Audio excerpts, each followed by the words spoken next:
नमस्कार. जय श्रीराम. अनेक लोकांचा प्रश्न असतो की आमच्याकडे पैसेच टिकत नाही.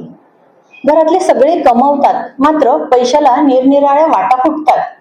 खूप खर्च होतो आणि प्रत्येकाची इच्छा असते की काहीतरी बचत झाली पाहिजे, थोडेसे पैसे टिकून राहिले पाहिजे. यासाठी एक सहज सोपा उपाय आहे. नैऋत्य दिशा ही पृथ्वी तत्वाची दिशा आहे. राहूची दिशा आहे. भरपूर देणारा ग्रह हा राहू आणि पृथ्वी तत्व म्हणजे टिकवून ठेवणार. या दिशेमध्ये आपल्याला एक छोटा उपाय करायचा आहे. एक काचेची बाटली घ्यायची, त्यात मध घालायचं, 7 गोमती चक्र घालायचे आणि 7 लाल काळ्या गुंजा.